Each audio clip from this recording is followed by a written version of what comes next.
들고 이것은 우리 아버지 하나님의 말씀입니다.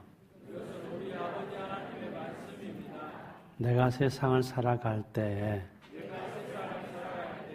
필요한 모든 지혜를 줄 것이며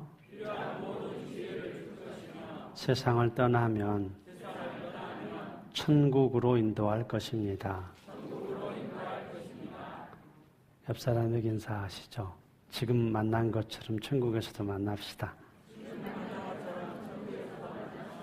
네, 하나님 말씀은 마태복음 6장입니다. 마태복음 6장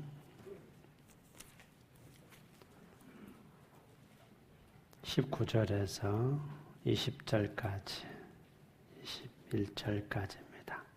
마태복음 6장 19절에서 21절 같이 읽습니다. 너희를 위하여 보물을 땅에 쌓아두지 말라. 거기는 좀과 동록이 해야 하며 도둑이 구멍을 뚫고 도둑질하느니라. 오직 너희를 위하여 보물을 하늘에 쌓아두라. 거기는 좀이나 동록이 해야 하지 못하며 도둑이 구멍을 뚫지도 못하고 도둑질도 못하느니라. 내 보물이 있는 그곳에는 내 마음도 있느니라. 아멘. 21절만 한 번 더 읽을까요? 내 보물이 있는 그곳에는 네 마음도 있느니라. 여러분 지금 마음이 어디에 있어요? 가장 마음이 쓰이는 데가. 만약에 그 마음을 가장 많이 쓰이게 하는 게 자녀라고 한다면 그게 내 보물일 거고, 가장 마음에 쓰이는 것이 사업이라고 한다면 그게 내 보물일 거예요. 가장 내 시간과 마음을 빼앗아가는 거, 지금. 그게 여러분의 보물인데. 지금 우리는 6주 캠페인 I Love Money in God 진행하고 있습니다. 그래서 오늘은 그 네 번째 시간, 돈은 참 소중하다 하는 걸 좀 말씀드리고 로마서 말씀을 진행하도록 하겠습니다. 이 책 가져오신 분은 우리 책자 다시 돈이 뭔가 한번 또 보게요. 5페이지. 같이 읽습니다. 제일 밑에. 돈은 오래 참고 돈은 온유하며 시기하지 아니하며 돈은 자랑하지 아니하며 교만하지 아니하며 돈으로 무례히 행하지 아니하며 돈으로 자기의 유익만을 구하지 아니하며 돈으로 성내지 아니하며 돈으로 악한 것을 생각하지 아니하며 불의한 돈을 기뻐하지 아니하되 돈과 함께 기뻐하고 즐거워하는 것이다. 돈 가지고 성질을 내지 마시고 돈 가지고 악한 것을 생각하지 말자. 어제 역사경이 어디 한 곳에 갔더니 그렇게 써져 있더라고요. 이런 말들이 이렇게 써놓으면 또 좋구나. 따라서 해보실래요? 행복할 때는 약속하지 말고 화날 때는 대답하지 마라. 이런 말도 있더라고요. 사람이 행복할 때 약속을 막 해요. 행복할 때는 약속하지 말래요. 화날 때 대답하지 말고 쉽게 자기 본심과는 다르게 행복할 때는 거짓말을 말할 수가 있고 화날 때도 거짓말로 내가 대답할 수가 있겠죠. 그런데 돈으로 화내지 않는 것, 돈으로 악한 것을 생각하지 않는 것도 필요할 것 같습니다. 돈이라는 것은 세상을 살아가는데 진짜 중요합니다. 하지만 전부는 아니죠. 또 돈은 그리 중요하지 않다 하면서도 돈 걱정은 사실 우리 일생에서 떠날 수가 없습니다. 왜냐하면 돈 없이는 못 살잖아요. 그 돈을 가진 사람에게 있어서 돈은 가장 훌륭한 종이 되지만 돈을 가지지 않는 사람에게 있어서 돈은 내 주인이 되어버리는 거죠. 돈이 내 주인인가? 돈이 내 종인가? 얼마를 내가 벌었든지 간에 얼마를 수입하든지 간에 돈이 내 종이어서 내가 원하는 대로 내가 바라는 대로 따라오며 사용하고 있는 건지 아니면 돈이 내 주인이 되어져서 내 시간과 내 마음과 물질과 모든 것들을 다 가혹하게 부리는 건지. 돈을 잘 관리한다면은 그 돈이 얼마가 됐든지 간에 작게 수입하든 많이 수입하든 관리만 잘 한다면 내 인생을 풍요롭게 하겠지만은 그 돈을 피해버리거나 잘 관리하지 못한다면 돈이 내 주인이 되어져서 나를 끌고 다닐 겁니다. 얼마 전 우리 목사님한테 어떤 목사님한테 짜장면을 한 그릇 사라고 했더니 돈이 없대요. 아니 카드도 없냐 했더니 아내랑 둘이 카드를 잘라버렸대요. 왜냐 했더니 야일리브 모닝 가냐 하면서 둘이 앉아서 카드를 쓰지 말기로 하고 잘라버렸대요. 돈이 수중에 하나도 없느냐? 하나도 없대요. 그렇게 편하게 사시더라고요.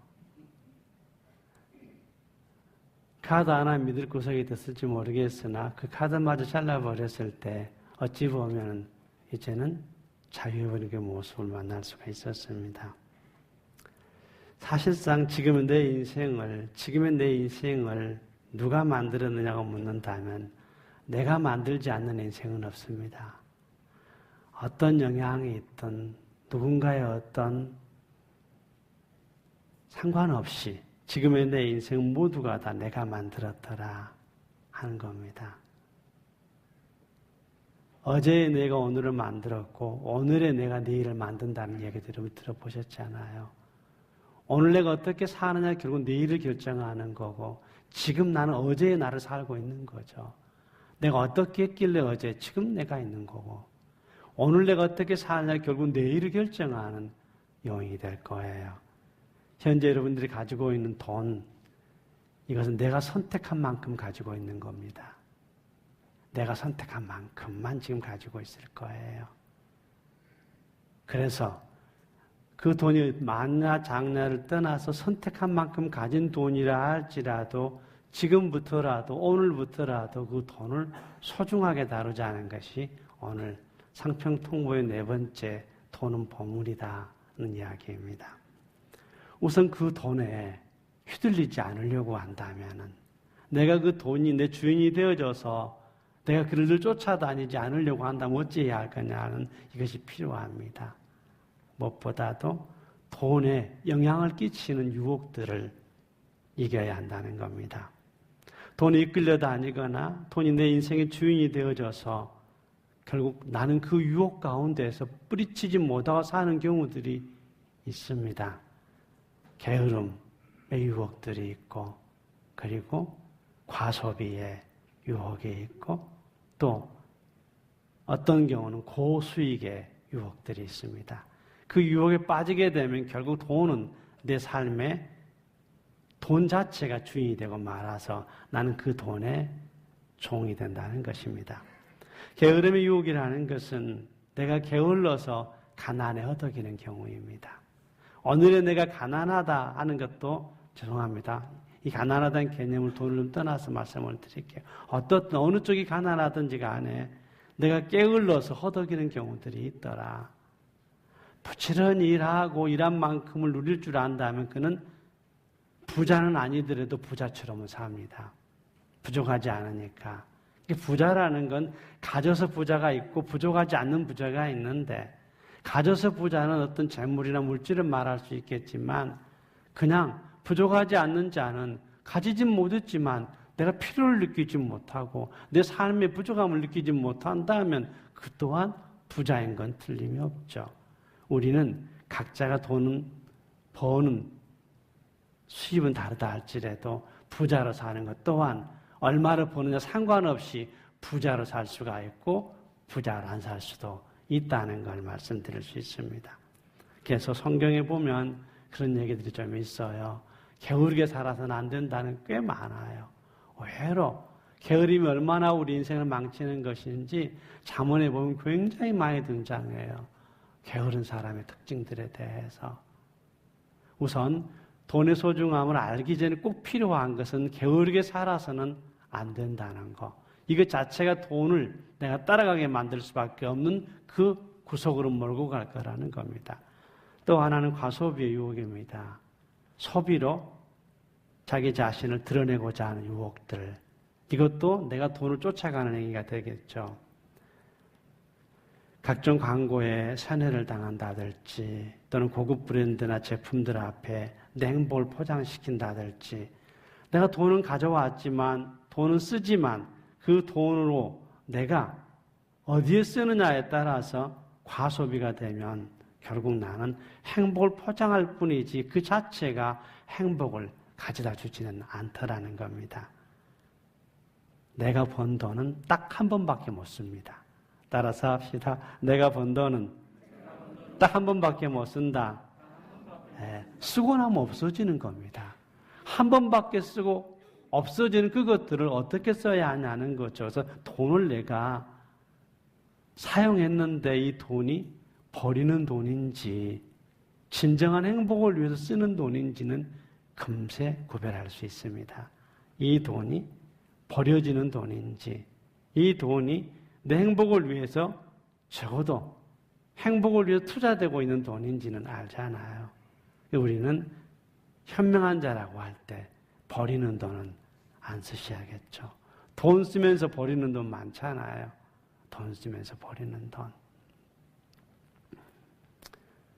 세 번째 있는 그 고수익의 유혹이라는 것은 짧은 기간 동안에 수익을 많이 낸다는 유혹인데 사실상 이 고수익은 악마의 속삭임이다 라고 봐도 틀리지 않다는 겁니다.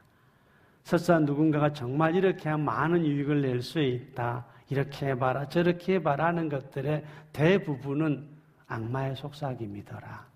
그렇게 해서 망해가는 경우가 많고 설사 벌었다 손 치더라도 그것들을 어떻게 쓰느냐고 봤을 때 악마의 발톱의 체인처럼 악마가 끄는 대로 그 돈을 쓰더라는 겁니다. 결국은.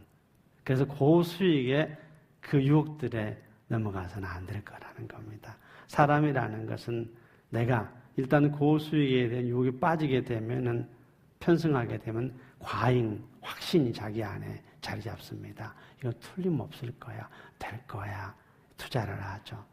위험수위에 도달하는 겁니다. 그래서 손해를 결국 받습니다.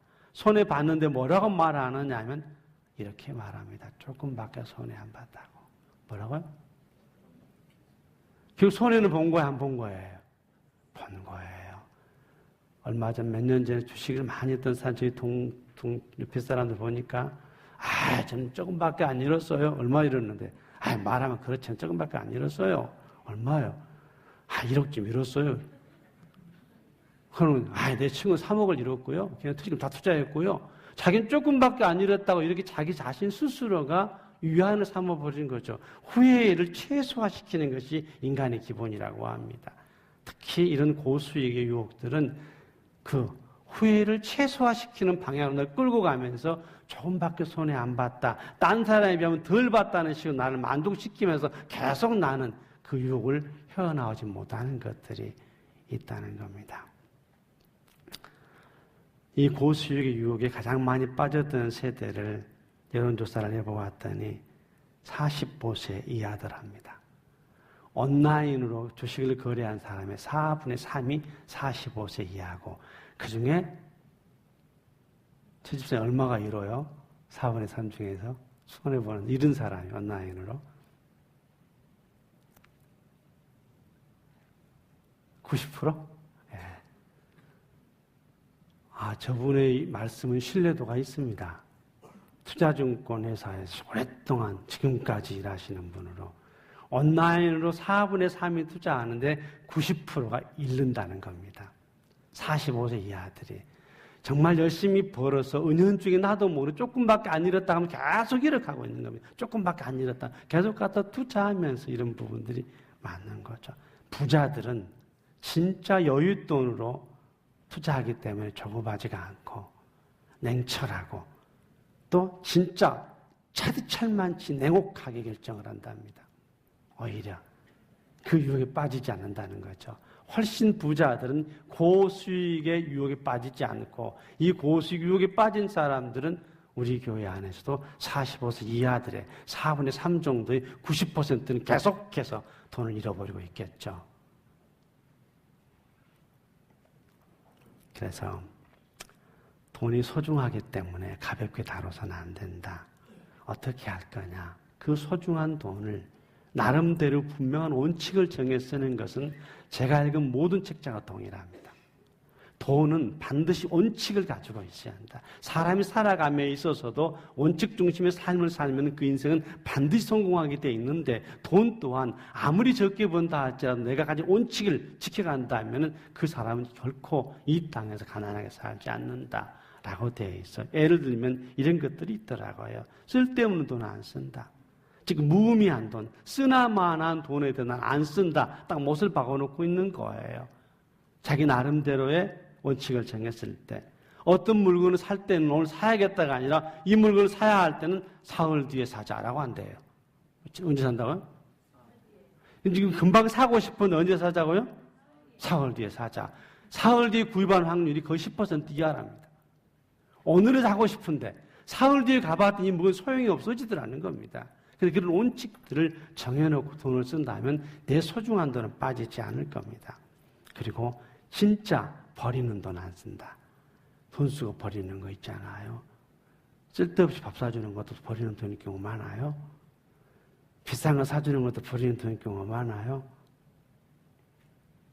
그리고 이런 거 꼭 있더라고요. 이 말이 좀 안 믿어졌는데 돈 쓸 때 꼭 물어보고 쓰래요. 누구한테? 아내한테. 여보, 나 지금 돈 쓸까? 하고 전화해보래요. 이 돈 지금 밥 사줄까? 누구? 사지 마세요. 그럼 쓰지 말아요. 이걸 하나 원칙으로 정해놓고 쓰면 부부 사이가 훨씬 돈을 작게 쓸 수 있고 소중하게 쓸 수 있는 길이 서로에게 물어보고 쓴다는 거예요. 우습게 들릴지 모르겠으나 가장 우리 삶에 밀접한 게 돈입니다. 교회에서 무슨 돈 얘기를 하냐 하겠지만은 실제로 그리스도인 돈을 제대로 쓸 줄 알아야 한다고 생각합니다. 우리는 세상 사람보다 훨씬 더 뱀처럼 지혜로워야 하잖아요. 순결하게도 해야겠지만 정말 뱀처럼 지혜롭게 살기 위해서는 똑같은 돈을 그 사람도 100만 원, 나도 100만 원 벌지만 그 사람보다 난 행복하게 살아야 하잖아요. 아닐까요? 똑같은 100만 원 안에서 누가 행복하게 살 것인가는 그리스도인이잖아요. 지혜롭게 사는 사람. 그렇게 한다면 이 소중한 돈들의 원칙을 이렇게 한번 정해보는 것도 괜찮겠다. 현금과 체크카드만 쓴다. 이건 거의 동등하게 나와 있어, 책에는. 돈을 소중하게 쓰는 방식, 현금만 쓴다. 체크카드만 쓴다. 체크카드만 쓴다는 말은 정해놓은 돈 이상은 안 쓴다는 말이었었어요. 현금을 쓴다는 말은 카드를 쓸 때에 비해서 나가는 비용이 훨씬 적게 나간다는 겁니다. 그래서 아마 그 목사님은 카드를 잘라버릴 것 같습니다. 오늘 이 자리는 없네요. 뭐 딴 데 계신 것 같은데. 자기만 자르는 게 아니라 자기 와이프도 잘라버렸대요. 같이. 자기 집에는 카드가 없대요. 그리고 또 하나 원칙은 내 사전에 공돈은 없다. 즉 모든 돈의 가치는 같다. 내가 어떻게 돈이 내 수중에 들어왔든지 누가 용돈을 줬든지 선물로 줬든지 그 돈의 모든 가치는 같이 취급을 해야지 공돈 취급할 때는 이론도 있어서는 안 된다. 공돈 취급은. 또 원칙 중에는 모든 쓴 돈은 기록한다도 있더라고요. 기록을 해보면, 계속 기록을 해보면 돈을 훨씬 덜 쓸 수밖에 없다. 이야기를 합니다. 어떻든 돈은 이렇게 소중하기 때문에 소중한 돈을 원칙을 정해놓고 쓴다면은 나는 돈을 따라가지 않고 얼마든지 내 마음대로 유용하며 쓸 수가 있을 겁니다. 그리고 돈을 써야 할 그릇들을 정해놓고 그 그릇 따로따로 담아두는 것이 제일 좋답니다. 그릇 10개를 만들어 놓고 이 돈은, 이 그릇은 어떤 돈, 이 그릇은 어떤 돈, 모든 돈에 꼬리표를 달아놓고 있어서 이걸 안 쓰면 그대로 세이브하는 거고 여기 이상 안 쓰는 거죠. 이 그릇 안에 돈을 10만 원 넣어놨는데 이 달에는 10만 원이 넘어서면 아예 쓰지 않는 것. 돈의 그릇을 정해놓고 이 말은 이제 돈의 이름표를 달아놓으라는 얘기겠죠. 그 돈에 대해서만 쓰고 쓰지 않는 것도 좋은 방법 중에 하나입니다. 미국의 스톨리 블로토닉이라는 연구소에서 이런 아이비리그를 졸업하는 1,500명의 최고의 대학생 그룹에다가 20년 동안 추적을 하면서 조사를 해봤습니다. 직업을 선택할 때 돈을 많이 주고 돈 문제를 해결할 수 있는 곳에 선택한 사람들과 또 한쪽에는 돈은 좀 나중에 번다 할지라도 내가 좀 좋아하는 일을 좀 먼저 하겠다라고 선택한 사람들 나눠봤어요. 1,500명을 추적해봤는데 자, 나는 우선 돈이 있어야 한다. 돈 문제 해결하고 즐기는 것, 하고 싶은 일은 나중에 하겠다가 약 1,500명 중에서 83%가 그렇게 선택을 했고 아니야. 돈은 난 나중에 벌어도 좋아. 지금 내가 정말 하고 싶은 일을 해야 해. 라는 사람들이 약 17%가 선택을 했어요. 20년이 지났어요. 계속 추적해서. 그 20년 1,500명 전체를 추적했는데 그 중에서 백만장자가 101명이 나왔대요. 백만장자가. 101명이 나왔는데 100명은 자기가 좋아하는 일을 했던 사람들이 100명. 돈부터 벌자는 사람은 1명이었다고 해요. 이 1,500명의 대상 중에서 1,245명이 나는 돈부터 따라갔는데 결국 백만장자는 그 중에 한 사람, 1,245분의 1이었고 그리고 나는 좋아하는 일을 하고 돈은 나중에 벌겠다가 말했던 사람 255명 중에 100명이 백만장자가 되었다고 하는 연구소의 보고들이 있어요. 우리 아이들, 이 나이에 내가 돈 어쩌란 말이야 하시지 말고 내 아이들에게 어떤 것들을 가르쳐줘야 할지 부모된 자가 저는 이번에 이걸 하면 뼈저리게 느낀 게 그거였습니다. 내 다음 세대인 내 아들이나 그 다음 세대에게는 할아버지인 아버지인 내가 이 돈을 분명히 가르쳐줘야 할 이유가 있겠다. 일찍부터 돈을 가르쳐줘야겠다. 뭐 돈에 밝은 그런 게 말고요. 돈을 제대로 쓸 줄 알고 모을 줄 알고 벌 줄 아는 걸 일찍부터 부모로부터 내가 배웠더라면 훨씬 지금의 나는 아니겠죠. 과거가 지금의 내가 되어 있으니까 그렇잖아요. 사람 행복이라는 것은 결코 소유에 넉넉함이 있지는 않습니다. 내 존재 가치, 내가 하고 싶은 일, 정말 좋아하는 일에 자기 자신을 투자하면서 사는 것은 비록 수입이 작다 할지라도 부자라는 겁니다. 하지만 내가 돈을 쫓아갔던 사람 많이 가져서 스스로 부자라 느끼지는 못하더라는 겁니다. 내 존재 가치에 따라 내 삶의 부유함이 결정된다는 것을 이해하시고 진짜 살아있는 재테크는 뭘까? 우리 아이들 처음부터 살아있는 재테크를 하기 위해서는 지금 내가 하고 있는 일을 가장 최선을 다해서 열심히 온 힘을 쏟아붓는 것이 진정한 재테크다. 고수익의 유혹의 재발, 또 게으름의 재발, 그리고 과소비의 재발 이런 걸 내려놓고 지금 내가 하고 있는 일에 열정적으로 열심을 다한다면 반드시 그 인생은 부유하게 되어질 거라는 겁니다. 여러분 돈을 쓰는 원칙을 한번 정해놓고 살아보시기 바랍니다. 자, 또 하나는 돈으로 행복을 살 필요가 있습니다. 과연 행복을 살 수 있을까?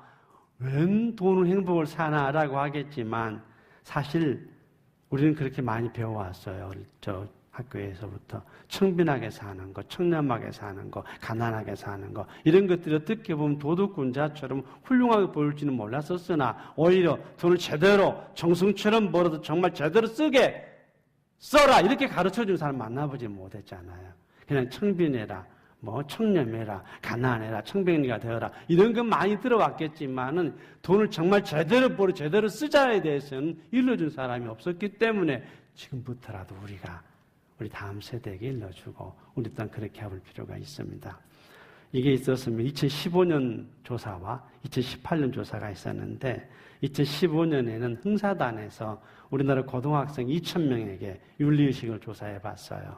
그래가지고 자 만약에 10억을 네가 받을 수 있다면 죄를 짓고 감옥에 가겠느냐라고 고등학생들은 물어봤더니 10억을 받을 수 있다면 내가 죄를 짓고 감옥에 가겠다가 고등학생이 2015년에 44%였어요. 나는 깜빵에 가겠다. 10억을 받을 수 있다면 나와서 쓰겠다. 그런데 2018년 올해죠. 4월 달에 우리나라 법률 소비자연맹에서 법의 날을 기념해서 대학생 3,656명, 엄청 많죠. 여기 조사를 또 한 번 해봤어요. 똑같이 해봤어요. 대학생들에게. 10억을 받을 수 있다면 죄를 짓고 감옥에 가겠느냐라고 했을 때 우리나라의 51.4%가 감옥에 간다고 그랬어요. 대학생들이. 하은아, 너는 감옥에 갈래? 10억 받고. 안 갈래? 네, 너는 안 가는구나. 그만큼 돈에 대한 윤리의식이 얼마나 약해져 있는가와 실제 삶의 윤리의식이 약해져 있는가를 볼 수 있는 2015년의 발표와 18년의 발표가 고등학생이 44.4%, 대학생이 51.4%였었어요. 얼마만큼 지금 우리 사회가 어떻게 가고 있는지에 대해서는 작은 지수를 통해 볼 수가 있습니다. 그러면 추석절 명절에 나누드린 저희 예배지 안에 크게 있었습니다. 어떤 사람이 진짜 부를 얻는 것일까? 어떤 사람이 진짜 부자가 되는 걸까?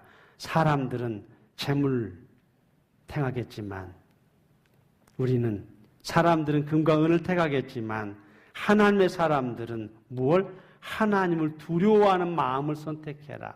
그러면 하나님께서는 그에게 재물을 줄 것이고 금도 줄 것이고 명예도 줄 것이니라 하는 말씀이 금년 추석절 메시지였었어요. 세상 사람들은 금과 은을 쫓아가고 명예를 쫓아가고 재물을 쫓아가겠지만 너희들이 진짜 하나님을 두려워하는 마음으로 네 삶의 열정을 다한다면 하나님께서는 금도 은도 줄 것이고 명예도 줄 것이고 재물을 너에게 더할 것이라고 이 말씀들이 금년에 이번 추석절 여러분 써보신 분 있어요? 이거 혹시 이거 조사해 본다겠는데 혹시 교회에서 이런 추석이나 설에 예배지를 나눠주면은 집에서 쓰시는 분 한번 그냥 들어주세요. 그 숫자만 만들라고 내가 2개 몇 장 안 되는군요. 네, 집에서 예배를 드리지 않는군요. 드리는데 그걸 안 쓰는군요. 저희 예배지를 이번에 가지고 예배를 하는 제 남동생이 교장 선생님이에요. 자기 다니는 교회 안수집사님이고 자기 교회가 110년이 넘었어요. 굉장히 큰 교회예요. 자기 예배지를 들고 왔어요. 들고 형 예배지 한번 줘보소. 딱 줬더니 한참 보고 있다가 끝났어. 예배가 들고 나서 잠깐 그 교장 선생님 당신 교회 예배지 한번 줘봐. 창피한 게 우리 교회 지금 뭐 하다고요? 창피한 게 보지 마시고 형님 이렇게 되더라고요. 자랑하려는 건 아닌데 자기가 자랑을 치려고 가지고 왔어요. 올 때는 형님 예배지 한번 줘보세요. 탁 폼 들고 폼 잡고 왔다가 그거 줬더니 한참 그거 내려가니까 저보가 줄 것도 없어요. 창피해서 이러고 이렇게 하시더라고요. 자, 우리가 그 예배지에 나왔던 이야기 중에 하나가 그거였었어요. 하나님을 두려운 마음으로 섬기면은 하나님께서 금도 은도 명예도 은총을 준다고요. 돈으로 행복을 살 수 있는 비결이 있다면 아마 이런 걸 겁니다. 돈으로 큰 집은 살 수 있지만 행복은 살 수가 없고 돈으로 에이스 침대는 살 수 있을지는 몰라도 달콤한 잠은 살 수가 없습니다. 그러나 행복을 살 수 있는 제일 좋은 비결은 모든 책, 예수를 믿거나 안 믿거나 교회를 안 다닌 사람의 책에 있어서도 행복을 사는 돈으로 행복을 사는 비결은 그렇게 써놨습니다. 따라서 합시다. 줘라. 돈을 줘라. 돈을 줘라. 어려운데 힘들어하는데 가까운 친척이 힘들어하거든 어려운 사람이 있거든 네 돈을 줘라. 이것이 돈을 가장 행복하게 쓰는 방법이다. 이건 예수 안 믿는 사람들도 다 그렇게 결론을 내놨어요. 주는 것. 네가 가진 돈이 얼마이든 필요한 사람이 돈을 내어줄 때 진짜 너는 돈으로 행복을 사는 것이 된다. 이 소중한 돈으로 여러분들도 행복을 사는 하나님의 사람 되시기 바랍니다. 성경 말씀을 더 찾아볼게요. 로마서 12장입니다. 로마서 12장 9절.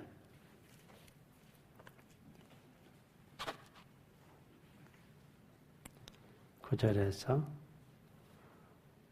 21절까지 한 절씩 주겠습니다. 신약성경 256페이지입니다. 로마서 12장 9절에서 21절 교독합니다. 사랑에는 거짓이 없나니 악을 미워하고 선에 속하라.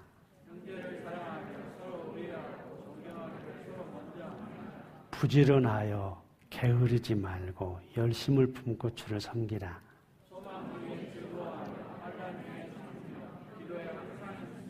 성도들의 쓸 것을 공급하며 손 대접하기를 힘쓰라. 즐거워하는 자들과 함께 즐거워하고 우는 자들과 함께 울라.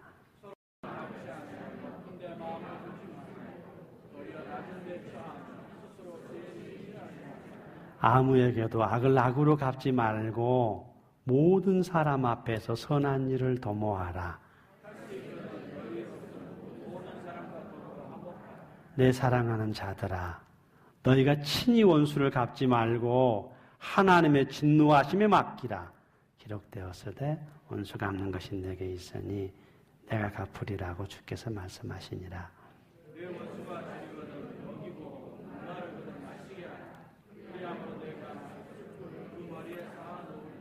같이 읽을까요? 악에게 지지 말고 선으로 악을 이기라. 아멘. 우리 고린도전서 13장 13절에 가장 유명한 성경 구절입니다. 그런즉 믿음, 소망, 사랑 이 세 가지는 항상 있을 것인데 그 중에 제일은 사랑이라. 믿음, 소망, 사랑 항상 있을 것인즉 그 중에 제일은 사랑이라. 사랑. 믿음, 소망, 사랑은 복음이 주는 선물입니다. 로마서의 구성 자체가 이렇게 쪼개져 있습니다. 5장까지는 믿음, 5장부터 11장까지는 소망, 12장에 16장까지는 사랑 이렇게 나누어져 있어요. 이걸 고린도서에 가서는 딱 한마디로 한 줄로 썼고, 그래서 우리가 지금 이 로마서를 보면서 주시는 그 복음이라고 하는 선물, 복음이 주는 선물 안에는 몇 가지가 들어있는데 믿음, 소망, 사랑이 대표적인 거예요. 예수 그리스도가 복음이에요. 자, 복음이 뭐냐? 묻는다면 예수 그리스도가 복음이에요. 왜? 그분이 나를 자기 자녀 삼으셨기 때문에 복음이에요. 내가 하나님의 자녀됨이 제일 큰 기쁜 소식이에요.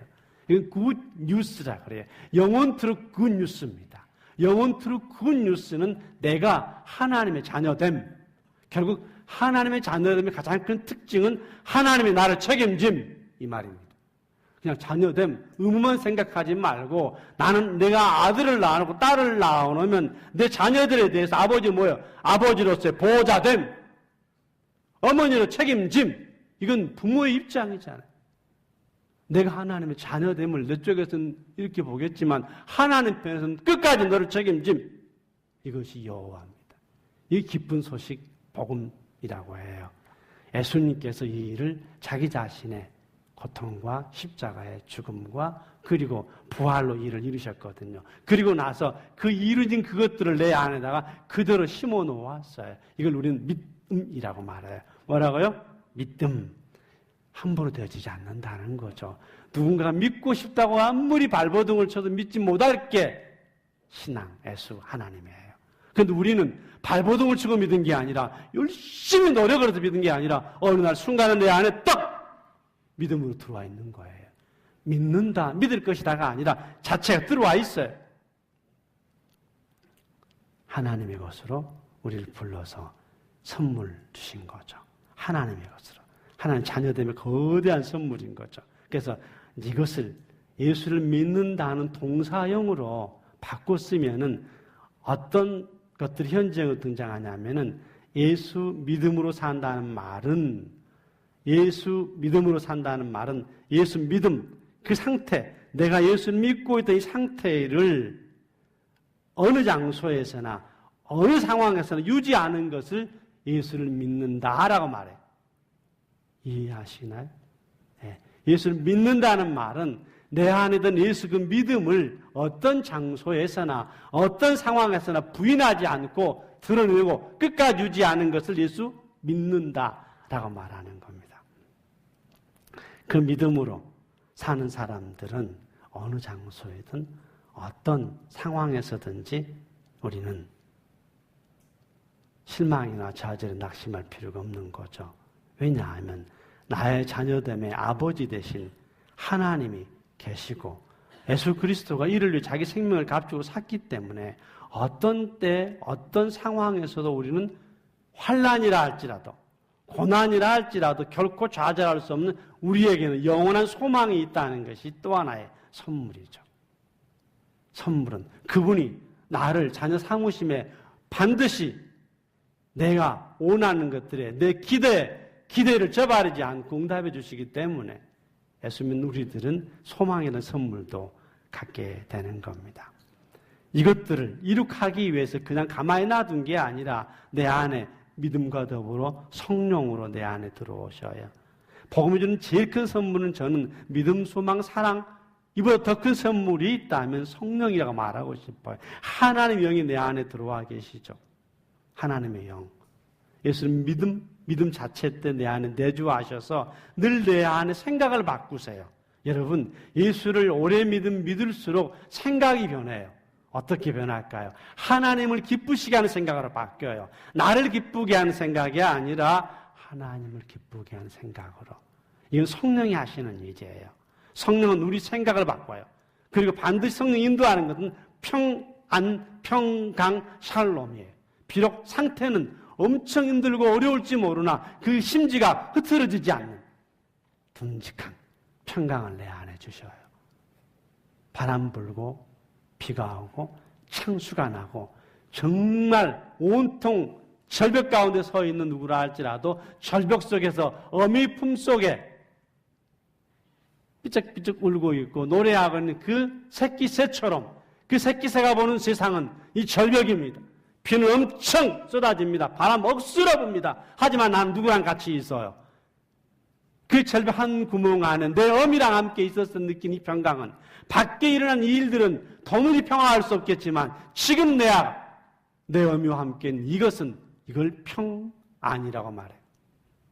그 평안, 성령이 내 안에 주시는 것들은 늘 하나님을 중심으로 한 생각과 그 평강으로 나를 끌어가시기 때문에 상황이 어떻게 된다 할지라도 하나님 나라 백성들은 이것이 거대한 선물이 되는 것입니다. 이유를 들 때는 로마서 8.15 선언이라고 했습니다. 아바 아버지라고 부르진 너요.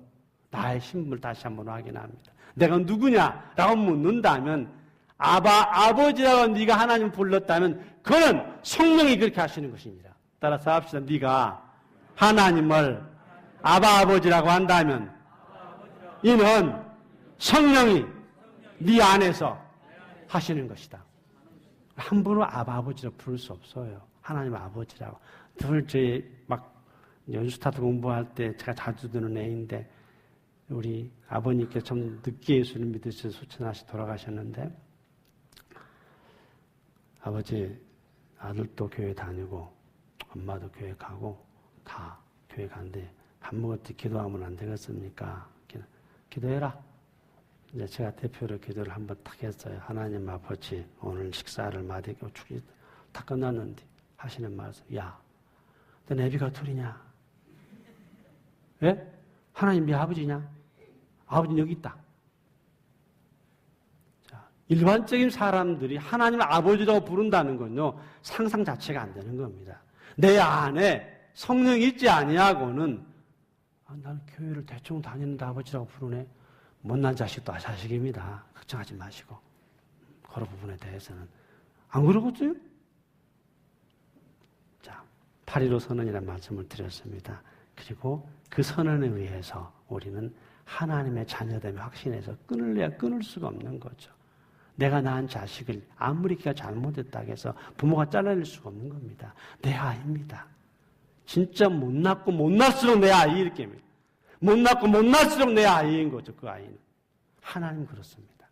하나님 한번 내를 자기 자녀 삼으시면 결코 후회하심이 없이 어떤 때라도 어떤 무엇도 어떤 것들도 내가 너의 아버지라는 것에 대해서 내가 너를 사랑하는 것을 끊을 수가 없다. 그렇습니다. 이 복음입니다. 내가 하나님의 자녀됨의 확신, 복음이 주는 선물인 거죠. 자, 오늘은 이제 또 하나의 자녀됨의 확신 가운데 주어지는 우리들에게 선물이 하나 있습니다. 그게 바로 뭐냐면 하나님이 나를 사랑하신다는 사랑이라는 이야기입니다. 사랑. 이 하나님의 사랑에서 끊을 수 없다. 이 사랑은 어떻게 변할 수 있겠습니까? 하나님이 우리를 향하신 그 사랑은 절대 변함이 없고 그 사랑은 선물이라.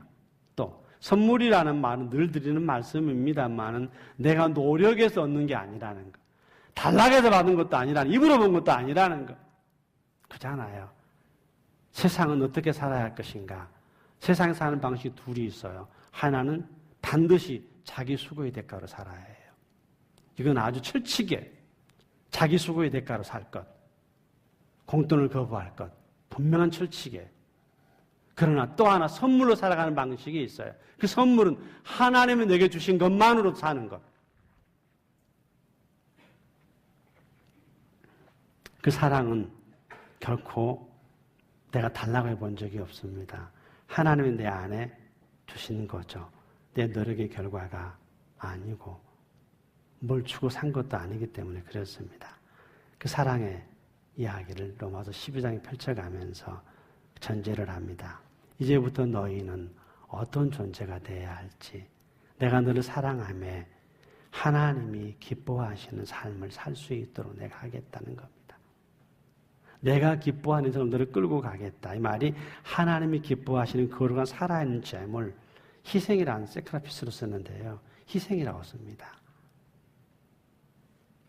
여러분 혹시 집에 가서 한문에 희생을 찾아보면 기막히게 되어 있습니다. 제가 오늘이질 않았는데 희자에는 소, 우변에 씁니다. 그리고 양이 들어가 있습니다. 그리고 벼화가 들어 있습니다.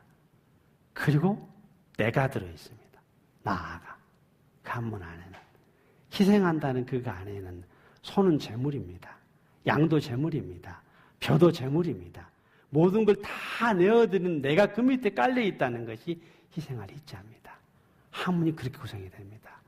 어떻게 사람들이 그렇게 썼는지는 모르겠으나 성경에 나왔던 하나님께 드리는 제물은 소를 드리고 양을 드리고 곡식을 드리고 나를 그 밑에 드렸었거든요. 그렇게 만들어진 한자가 희생할 희자입니다. 소 쓰시고 왼쪽에다가 오른쪽에 양자 하나 쓰시고 그 밑에 쫙 긋고 벼화자 하나 쓰시고 그 나를 집어넣으면 그게 뭐라고요? 희생할 희자예요.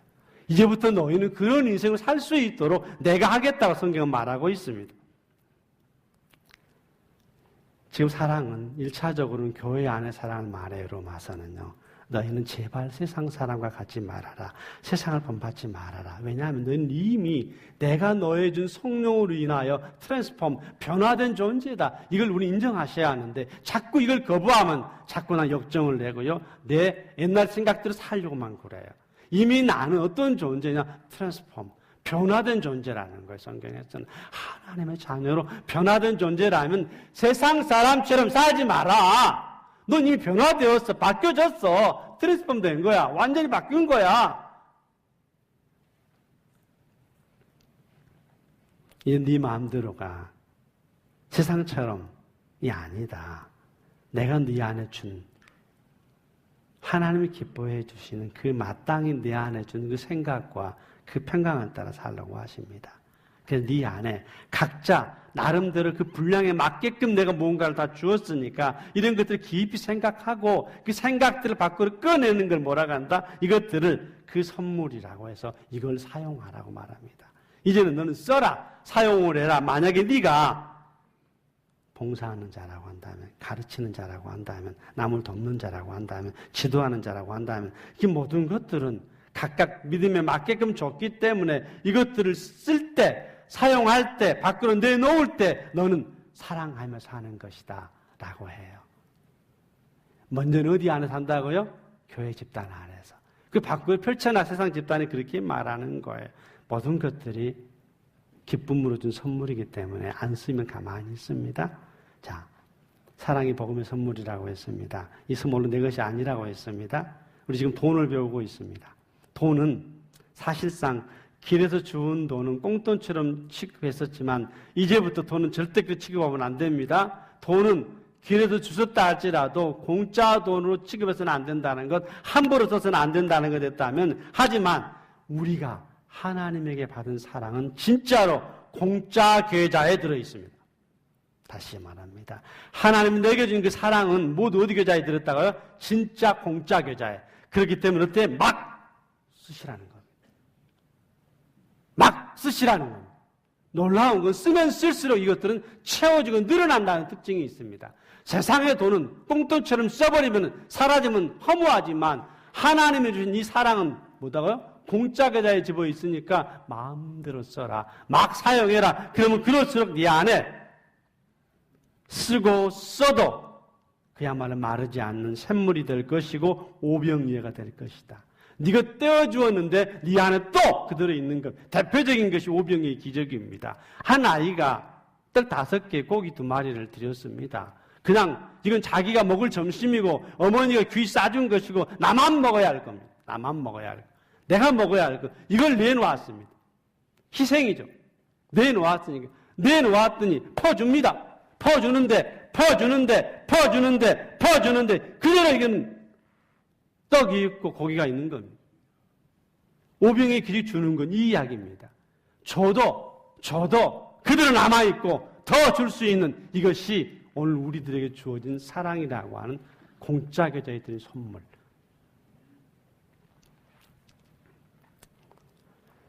어떻게 쓸 것인가, 어떻게 사용할 것인가 해서 저는 로마서 12장을 사랑 사용 설명서라고 써봅니다.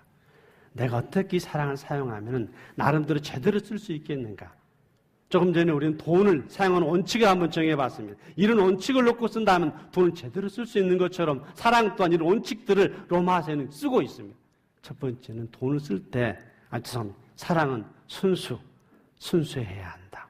일단 줄 때는 대가를 바라지도 말고 거짓 없이, 다른 말로 대가 바라지 말고 줘라. 사랑할 땐. 그리고 존경이란 말을 씁니다. 너보다 다른 사람을 더 존경해라. 사랑의 방식입니다.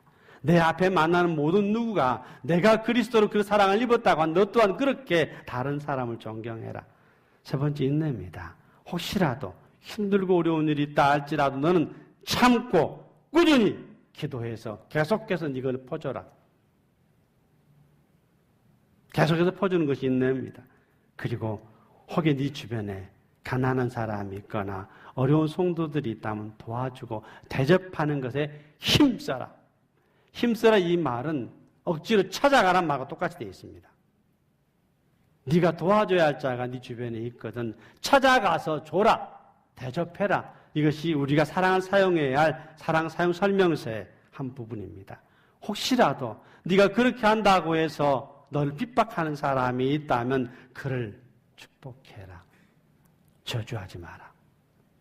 우리는 맞짱 뜨는 존재가 아니죠. 상대가 화를 내면 나는 가만히 있는 존재가 될 겁니다. 상대가 억울하게 말하면 당하는 존재가 될 겁니다. 내가 그를 억울하게 만드는 존재가 아니라 상대가 나를 핍박하거든 오히려 축복해라. 그를 저주하지 마라. 그리고 동감, 네 주위에 함께 웃어줄 사람이 있다면 함께 웃어주고 함께 울 사람이 있다면 함께 울어주어라. 이건 사랑의 가장 큰 행위 중에 하나죠. 동감. 그리고 교만한 마음을 품지 말고 친교란 말 가운데 세 번째는 그렇게 되어 있어요. 친교에 뭐라고 써져 있냐면 따라서 해볼래요? 교만한 마음을 품지 말고 하찮은 사람들 기꺼이 사귀라. 새로운 번역본 이렇게 되어 있어요. 교만한 이 마음 갖지 말고 이 정도는 내가 안 한다 할 수 있겠어요. 나 교만하지 않아. 나 교만 안 타니까 그럴 수 있겠지만 그 뒤에 나와 있는 말은 하찮은 사람들과도 기꺼이 사귀어라. 우리에게 사랑을 풀어나가는 방식입니다. 저는 이 말이 굉장히 닿는 말씀이었어요. 네 주위에, 네 지위에 놓고 본다면, 네 돈에 놓고 본다면, 네가 갖고 있는 삶에 본다면 하찮은 사람들이 있을 터인데 그 하찮은 사람들과 가까이 사귀어라. 이거 진짜 교만하지 않는 것이다. 사랑을 사용하는 방식입니다. 그리고 스스로 잘난 체 하지 말고 제발 지혜 있는 체 하지 말아라. 가진 체 하지 말아라. 즉 다른 사람이 네가 가졌다는 것, 많이 들고 있다는 걸 드러내지 말라는 겁니다. 가장 소극적인 사랑이죠. 상대방에게. 그리고 할 수만 있다면 가능한 한 최선을 다해서 선한 사람이든 악한 사람이든 나쁜 사람이든 좋은 사람이든 그들 화평해라. 화평이라고 썼어요. 가능한 한 그 상대가 선하든 악하든 그와의 관계는 어째라? 화평해라. 화목을 가져라. 예수님이 이 땅에 오셔서 누구랑 같이 있었어요? 다른 사람들 모두 손가락질을 했었습니다. 예수님 딱 바로 옆에 따라다니는 사람 봤더니 성진 사람 베드로, 그 옆에 여자 달달달한 여자는 창녀 말이야.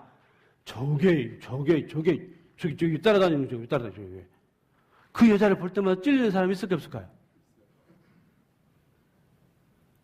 아니, 예수님 옆에서 창녀 마리아가 딱 다니는데 그 쳐다보는 남자들 중에 자기 찔리는 사람이 있어요 없어요? 있겠죠. 근데 그건 당당하게 나가고 있고 본 사람들은 어떻게 했어요? 저것이 이렇게 말할 수 있겠죠. 예수님 하신 사랑의 사용법은 할 수 있거든. 그 사람이 악한 사람이든 더러운 사람이든 할 수 있거든. 그거 뭐라? 화목해라. 사랑을 어떻게 할 것인가에 대한 이것들을 그리스도께서 하셨으니 요구하고 있는 장면입니다. 그리고 마지막에 있는 말씀은 복수하지 말라는 겁니다. 어떤 일이 있더라도 너는 복수하지 마라. 네가 복수할 거리가 있다면 그 진노를 내게 맡겨라. 결코 너는 복수하지 마라. 내게 맡겨라. 사랑 방식입니다. 복음이 주는 선물, 사랑을 주되, 사랑을 하되, 이 사용 설명서를 따라간다면 하나님께서 디자인하신 내 인생이 늘상 풍요로운 인생을 사실 겁니다. 우리 작게나마 내게 주어진 그 사랑을 그 하나라도 12가지 사용, 이 10가지의 사용 설명서에 있는 그 단 하나만이라도 내 삶에서 들춰낼 수 있다면 어떤 일이 있어도 나는 보복하지 않는다. 복수하지 않는다. 아무리 악하고 더러운 사람이라 할지라도 그와 나는 화목하게 지낼 것이다. 정말 하찮은 사람으로 보이지만 나는 기꺼이 손을 내밀어서 그와 함께 같이 울어주고 같이 웃어줄 것이다. 나를 미워한다 할지라도 싫어한다 할지라도 나는 오히려 그를 축복할 것이다. 이 자세가 사랑 입은 자들, 사랑을 선물로 가진 자들이 그 사랑을 내어주었을 때 오병이어처럼 계속 내 삶의 사랑은 넘쳐날 것이고 그 인생은 하나님이 디자인하신 풍요로운 인생을 살 것입니다.